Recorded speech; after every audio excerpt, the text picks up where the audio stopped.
Bueno, gracias Jorge, buen día a todos. La idea es presentar un poco lo que hacemos y lo que encontramos como factores para la inclusión educativa en los entornos virtuales de aprendizaje y también analizar algunas brechas muy evidentes que éstas presentan y que impiden una inclusión real. Como dijo Jorge, mi nombre es Daniel Espíndola, soy el coordinador docente de campo virtual y desde el año 2000 trabajo en educación a distancia y del año 2016 en UTU. Los años anteriores trabajé en en organismos internacionales, ONG, sobre todo en la educación no formal, y también en la educación formal en algunos ámbitos privados. Desde ahí entonces un poco mi experiencia y 4 años en la UTU actualmente. ¿Qué es Campus Virtual? Campus Virtual es la responsable de todas las acciones, o de muchas de las acciones, que usa tecnología educativa con base a Internet. Hacemos formación en tutorías virtuales, desarrollamos carreras, somos como una pequeña escuela virtual de 1000 alumnos, tenemos formación de docentes en tutorías virtuales, que tenemos 1000 docentes habilitados en estos años. El campus se creó en el 2008, y desde ahí hasta ahora hemos formado docentes para la tutoría virtual en un número aproximado de 1004 personas. Tenemos como decía, teníamos 4 carreras en nuestra escuela virtual. Por otro lado, damos soporte a diversos cursos y talleres y actividades de capacitación en línea, como esta, del programa Mandela, que usan la plataforma Moodle de nosotros.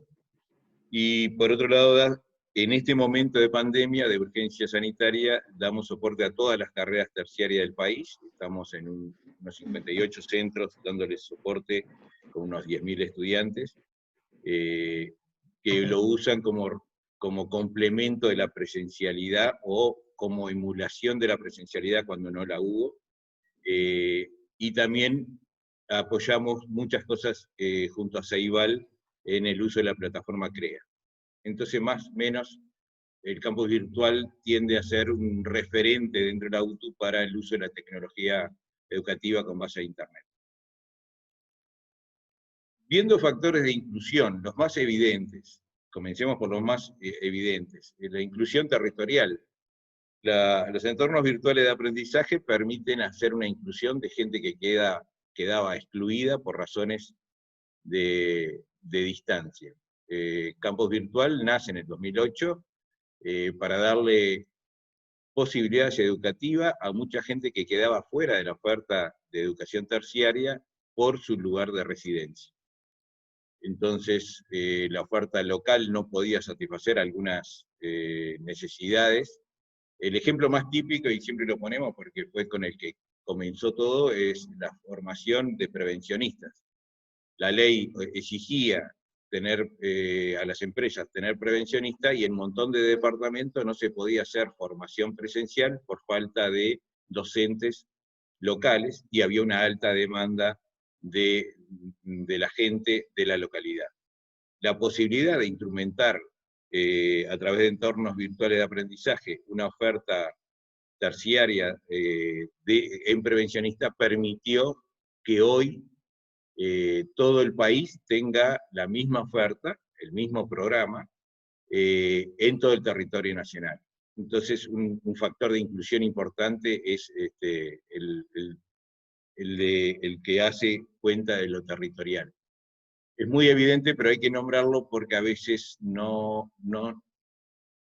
sobre todo los montevideanos, no dimensionamos la relevancia que tiene de llevar una oferta educativa por estos medios a localidades del interior, y cuanto más profundo, el interior más profundo, mucho más significación tiene esta oportunidad educativa. Otra cuestión que tiene que ver también con las distancias, tiene que ver con que se pueden incluir a personas que residen en el exterior. En UTU todavía no lo tenemos bien resuelto, lo estamos discutiendo, pero hay mucha gente que reside en el exterior que podría estar terminando sus ciclos educativos, y este medio se lo permitiría, el medio de los entornos virtuales, no lo tenemos bien resuelto. Uruguay sí tiene algunas cosas bien resueltas a nivel de secundaria, y tenemos que avanzar hacia eso. El uruguayo, por más que resida donde resida, sigue siendo un ciudadano uruguayo y tiene que tener el derecho a poder, por lo menos, finalizar ciclos educativos para los cuales hizo un gran esfuerzo y por algún motivo no lo pudo finalizar. Entonces creo que es una buena oportunidad que estos entornos le permitan a gente que no están residiendo en el país. La otra razón muy obvia es la flexibilización de los tiempos. Para una persona, nosotros las 4 carreras que tenemos, 3 que son de la escuela nuestra y la otra es en acuerdo con UDELAR, la gente que toma, el 80-85% son trabajadores a tiempo completo, y la flexibilización de los tiempos que permite la educación a distancia es la que les permite continuar estudios o realizar una carrera. Entonces la flexibilización de los tiempos como un factor de inclusión para mucha gente que de otra manera no podría. Por otro lado, hay muchos programas para colaborar, para facilitar la inclusión de gente con ciertas discapacidades, por ejemplo, de visión, auditivas, etc. Existen esos programas, están disponibles, algunos tienen costos, por lo tanto la educación a distancia no debería ser no inclusiva, sino también inclusiva para la gente que tenga problemas de algún tipo. Existe hoy, y cuando lo digo existe, no debería, es porque nosotros todavía no lo tenemos totalmente instrumentado, aunque en algunos casos algo se ha avanzado. En muchos casos, con personas con ciertas dificultades en nuestras carreras, en nuestros cursos, se toma muy en cuenta esto y se compensan actividades. Tenemos muchos casos de personas en silla de ruedas, sin poder movilizarse, etc. Y hay algunas actividades presenciales, visitas a empresas, por ejemplo en logística, al aeropuerto, al puerto, etc., que son obligatorias. Bueno, cuando algo lo impide, lo que tomamos nosotros en cuenta es ponerles actividades complementarias que compensa esa actividad para la cual no puede concurrir. Por ejemplo, gente de Artigas que tiene que venir a Montevideo y además en Montevideo tiene que hacer todo un recorrido. Bueno, cuando hay un impedimento, nosotros lo tomamos en cuenta y buscamos acciones complementarias y compensatorias para que la persona pueda cumplir con las obligaciones del programa, pero tomando en cuenta sus imposibilidades concretas. Otra cuestión de inclusión bien importante es que es una modalidad muy interesante y muy validada a nivel mundial para personas que están en cárceles. Uruguay ha avanzado muy poco en esto, en el uso de la instancia. UTU tiene una experiencia, ICAS hizo una experiencia interesante. Se sigue recurriendo a la presencialidad en la educación en cárceles, pero todos sabemos que por entornos virtuales de aprendizaje la posibilidad de incluir a personas reclusas es altamente posible, altamente ya validada en el mundo entero. Casi todas las cárceles del mundo, sobre todo en el mundo desarrollado, existen programas. Muchas veces los directores de cárceles tienen cierto temor con el tema de la seguridad por internet. Se puede hacer en sistemas de intranet, que si es un factor de riesgo el uso de internet, puede ser en un sistema de intranet y puede funcionar muy adecuadamente sin problema ninguno. Yo he tenido experiencias con poblaciones en cárcel y funciona muy adecuadamente. Entonces es un factor, los entornos virtuales de aprendizaje, para personas que presentan esta realidad. Otra experiencia bien interesante, la que hicimos el año pasado junto con secundaria, para los estudiantes deportistas destacados que tenían que, por un periodo muy prolongado de tiempo, irse, en este caso a China, a recibir una beca deportiva. Logramos mantener el vínculo educativo de todos estos estudiantes a través de los entornos virtuales de aprendizaje. Eran estudiantes presenciales, pero haciendo un esfuerzo de coordinación, de articulación con las direcciones, los adscriptos y los docentes de estos estudiantes, pudimos hacer que se mantuvieran un vínculo educativo. La experiencia es para perfeccionarla, para profundizarla, obviamente.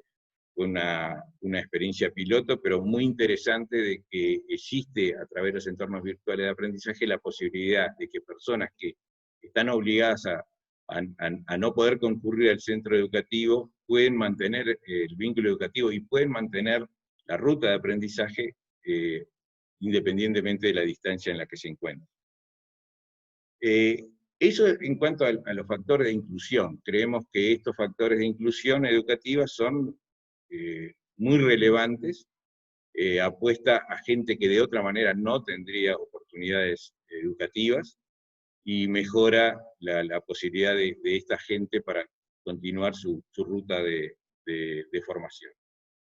En cuanto a las brechas, la más obvia de todas, la de la conectividad.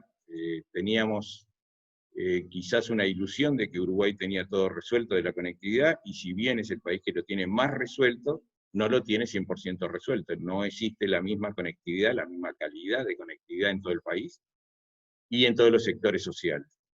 Esto quedó muy en evidencia cuando se masificó el uso de CREA y de Moodle para educación. Hubo mucha gente que quedó excluida por falta de conectividad o por baja calidad de la conectividad. Entonces, no es un factor menor el de la conectividad. Reconociendo que somos el país de América Latina con mejor conectividad del país, indudablemente hay sectores excluidos de esta conectividad de calidad, algunos de la conectividad directamente y otros de una conectividad de calidad en velocidad, etc. Entonces, acá hay una brecha muy importante que tenemos que resolver a futuro. Por otro lado, la otra muy evidente es el equipamiento. Podemos tener conectividad, pero podemos tener equipamientos de no última generación, y que pueden ser incompatibles con las exigencias que le damos nosotros a los estudiantes desde la propuesta educativa nuestra, sea en CREA, sea en Moodle, etc. Y en esto también se evidenció en este tramo de pandemia que muchos docentes quedaban excluidos, cosa que a mí en lo personal me sorprendió, que un porcentaje de docentes no tuvieran equipamiento adecuado, porque la exigencia no es muy alta tecnológicamente, y no podían acceder correctamente. Después hay todo otro problema, que no lo señalo acá, pero es el exagerado uso del celular para todos los entornos virtuales de aprendizaje, que normalmente tienen sus dificultades.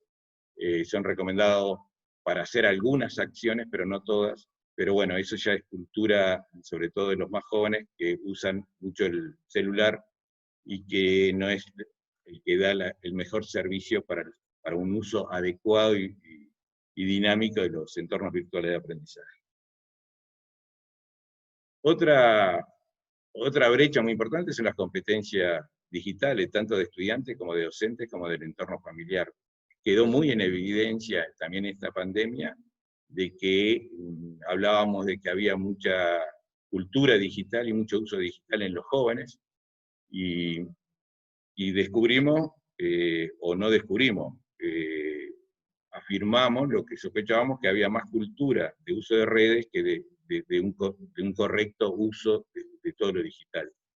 Y no es lo mismo usar redes sociales para algunas cosas que usar entornos virtuales de aprendizaje.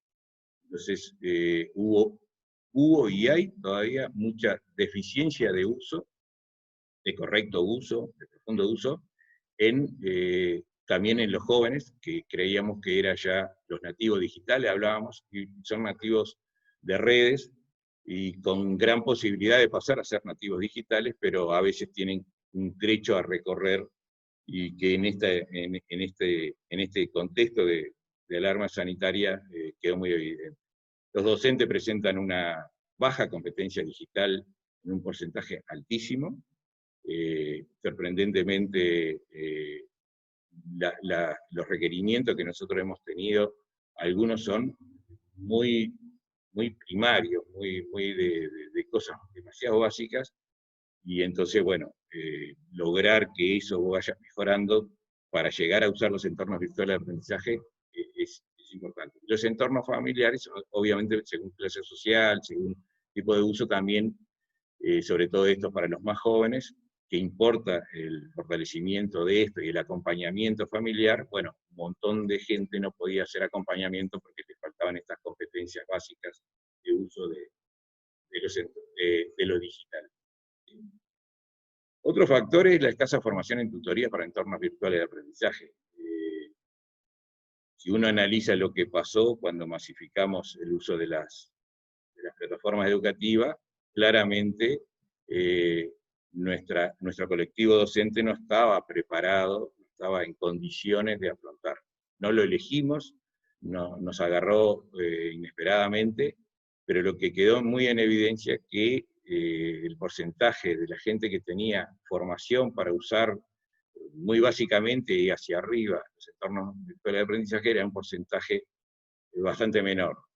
Yo me animaría a decir que según los niveles puede estar rondando entre el 30, 40%, que era adecuado, por lo menos de lo básico hacia arriba, y un 50% a un 60% presentaban muchas dificultades.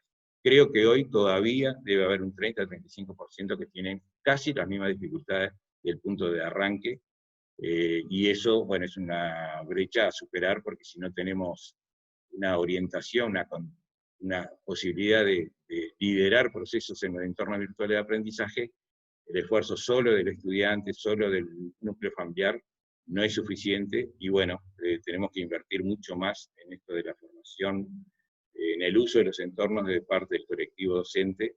Es un pendiente que tenemos. Mucho se avanzó, pero mucho está pendiente. Por último, otra brecha que tenemos es las escasas políticas y de reglamentación para el desarrollo de esta modalidad educativa. La modalidad educativa está en todas las universidades privadas, está en la UDELAR, está en el CFE, está en la UTU, está en los otros consejos, pero hay poca reglamentación y hay poca política de incentivo a esto. Muchas veces tenemos que lidiar en los entornos, lo que hacemos en los entornos virtuales de aprendizaje con normativas y cuestiones que están pensadas para la presencialidad.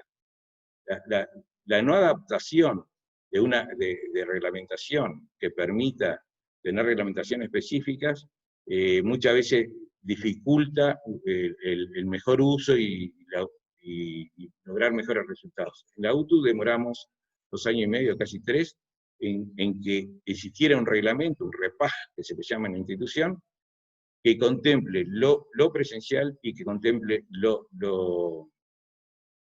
que es a distancia. Y demoramos 3 años. Desde el 2008 existe el campus y recién este año tenemos un REPAG que contempla la educación a distancia.